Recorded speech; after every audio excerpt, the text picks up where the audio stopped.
Hey guys, this is Yoda. So recently a lot of information was released about the season 3 of War Within. We got all the tier sets, we had got some rebalancing of all the classes, we got some reworks. A lot of information's out there. A lot of people have been asking me, oh, how do all the tanks look? How do they think they stack up going to the new season based on the dungeons and the tier sets? So keep in mind, this is a very, very first iteration. A lot of stuff reads and seems like it's extremely broken based on initial target dummy testing. And is surely getting nerfed, and that is what this list is based on. So it's definitely going to change going into the next season, but people are kind of asking how stuff looks at the start, so here it is. So we'll start at the top. Right now, I don't see a reason why Eldrachi VDH would not be the best tank in the next season. It's still the tankiest of all the tanks, just like this season. Nothing has changed about that. It has the best self-sustain. It has really good funnel profile. Its tier set is freaking bonkers. The 2 set gives it 15% additional damage by itself. And the 4-piece makes its funnel slash AoE very strong as well. Also, Prior to Sacred Flame is in the pool. VDH is the only tank that can both survive the first boss and silence all the casters. So we're going to leave it in the S tier. Also, randomly in Arakara, it's one of the tanks that can do the last section without help, thanks to Grasping Slash. So we're leaving it in the S tier. That said, since BFA, it has never been true, outside of Fated, that the same tank was meta 2 seasons in a row, so I am expecting a decent amount of nerfs to VDH at the end of Season 1 that will be posted like later in the PTR. Hasn't happened yet, so we're still going to leave it in the S tier, but things could happen very easily that shake it up. Alright, in the A tier, we've got EC Bear. EC Bear is actually quite good on live right now, and the tier set, in my opinion, for next season is looking way, way better than like the one they have on live. The tier set basically gives you much lower cooldown on Lunar Beam, because whenever you thrash, you have a chance to proc Star Surge. That Star Surge counts for Lunation, which lowers the cooldown of your Lunar Beam. Also, they get a lot more damage in Lunar Beam.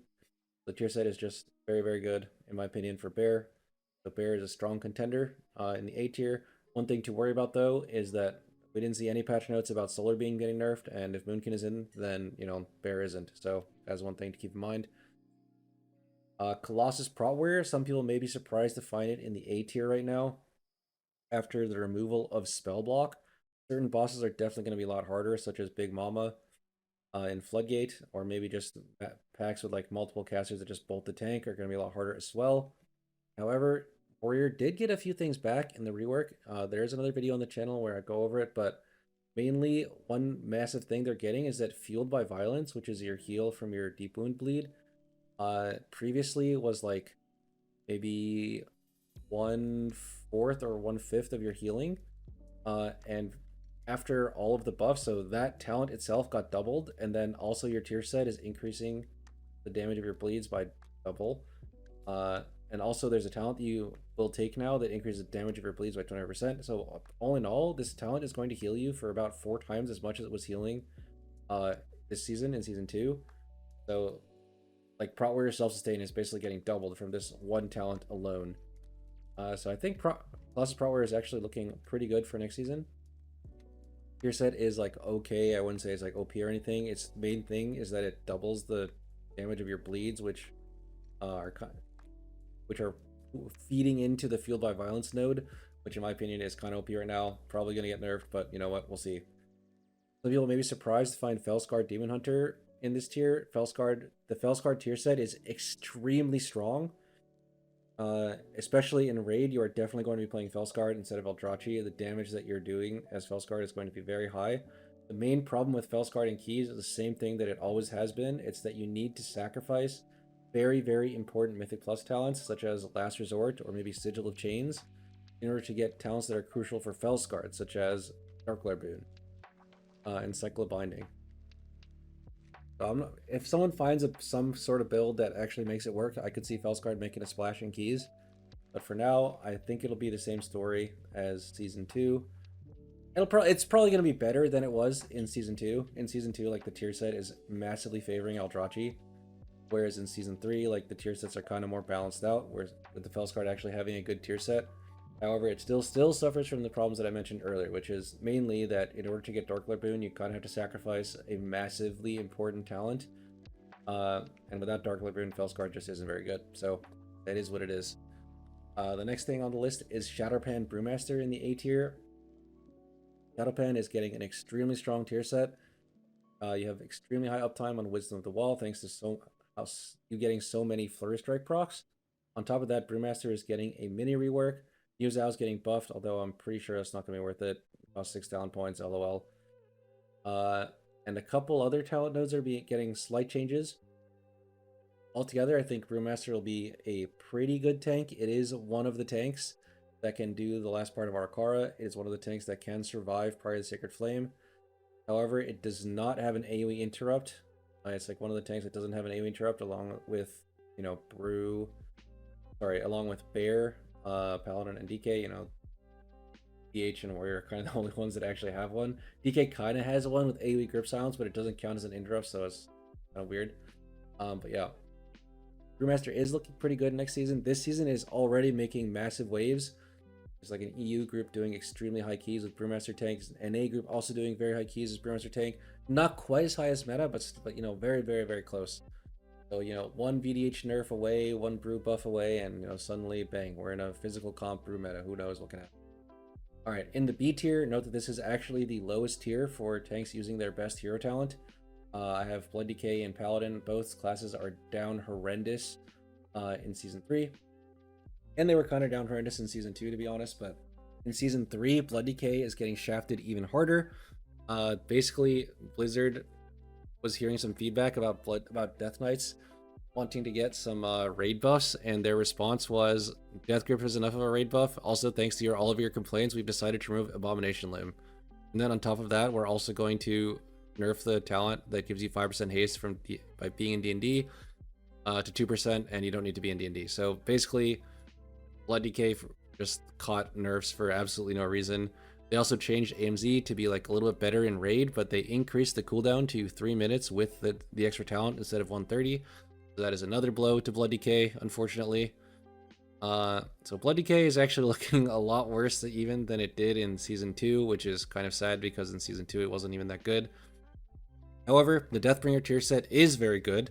It gives you the ability to use Short Reaper's Mark, and you get a lot of exterminates for it. That also gives you quite a bit of crit from the tier set, and that crit contributes to your parry. Tier set is actually very good for Deathbringer. It's just unfortunate that Blizzard decided to shoot DK in general in the kneecaps going into the next season for Mythic Plus. And Blood DK kind of suffered for it. Also, it desperately needs a talent rework. There are so many dead talents in the right side tree. They've been there since Dragonflight. They already did a rework, and they just, one of the talents just straight up doesn't work. And a lot of the other talents are just misplaced or useless, so it's kind of sad to see. But it is what it is. That's where Blood DK is. Obviously, I'm going to play it on the PTR and cope, but at the end of the day, it definitely is in the lowest tier, I think, of all tanks. We also have Lightsmith Paladin here in the B tier. In Season 2, Paladin suffered a lot for the sins of Season 1. Got a lot of nerfs, like the parry node was massively nerfed. Uther's Council was massively nerfed. And it suffered quite a few other nerfs that I'm not going to mention here, but basically it was massively nerfed going to Season 2. And it suffers from a lot of self-sustain issues, which are very prevalent in Prior of the Sacred Flame. Prior of the Sacred Flame features Captain Dalcry, which is a self-sustain check. Paladin has complete garbage self-sustain thanks to the nerfs to Word of Glory. On top of that, it features a lot of casters, which basically, stress your team's AoE stops. While Prot Paladin does have, good Avenger's Shield, it can interrupt 2 or 3 casters very well. When the pack has, when you're fighting back-to-back-to-back packs of just 5 casters, Prot Paladin is actually kind of useless, especially if there are more than 5 mobs in the pack, so your Divine Toll is not even reliable. All you have is the Blinding Light on 125 or 115 or 130 cooldown if you only have put 1 point in it. So Prot Paladin is kind of down bad, especially in Priory. In the other dungeons, it is looking pretty good. Also, the Prot Paladin tier sets are massive for damage, specifically the Lightsmith one. I predict is going to make Prot Paladin do more than DPS, at least in the early stages of PTR in uncapped AoE. It feels like they honestly just forgot that Blessed Hammer can hit multiple targets, and as such has multiple chances to crit and proc Hammer of Light, or sorry, Hammer and Anvil. So I am expecting some memes at the start of PTR. Be sure to tune in for that. As soon as the dungeon goes live, I will be attempting to do that at Lightsmith Paladin. Unfortunately, Prot Paladin is just way too squishy, and it simply cannot survive the dungeons in the state that it's in, especially prior to Sacred Flame. This dungeon basically retired my Paladin from Season 2, and it's back in Season 3, so kind of unfortunate for Prot Paladin. For the rest of the hero talents, we do have Master of Harmony Brewmaster. I put it in the C tier because the tier set simply does not interact with Mythic Plus. It's just like a single target tier set, so LOL. Templar Prot Paladin is basically in the same spot as Lightsmith. It does get a little bit more self-sustain from the tier set bonus. I don't think it's going to be enough to make Prot Paladin able to survive prior to the Sacred Flame. And also, like, one of the only reasons Lightsmith is actually in the B tier is because the tier set is so hilariously broken in AoE that it's almost worth it if you can just survive somehow and make it work, but it's also super going to get nerfed. So don't worry about that too much. All in all, I would say Prot Paladin is probably the worst tank going into the next season, unfortunately, thanks to how squishy it is. The Templar tier set is quite good, so once the Lightsmith tier set gets nerfed, I would expect Templar to be quite a bit better, especially self-sustain wise. So that's that. Mountain Thane Warrior is looking kind of like Season 2 Warrior, except you don't have a tier set. The Season 3 tier set for Mountain Thane is just absolute complete garbage. Like, every tier set is 15% plus damage. The Mountain Thane one is like less than 5. So surely it gets buffed, but right now it's just trash. Don't even think about it. In the D tier, we have Sand Lane Blood DK. So Blood DK, as we already mentioned, basically got shot in the kneecaps going into the next season, even though it was already kind of bad, so that's very sad. And also Sand Lane, the hero tree, also got shot in the kneecaps, so it's like double down bad. The Blood is Life basically got massively nerfed. They did make it so it spawns every time you push Rune Weapon / DT as Unholy. However, they just massively nerfed the damage, so it's just not even doing close to comparable damage. Also, Druid of the Claw Bear has never really been viable in Mythic Plus. It still isn't, and the hero tree, or sorry, the tier set is also quite bad. So it's like even worse than usual, so it rounds out the D tier for that. Alright, that does it for the initial tier list prediction, whatever this is.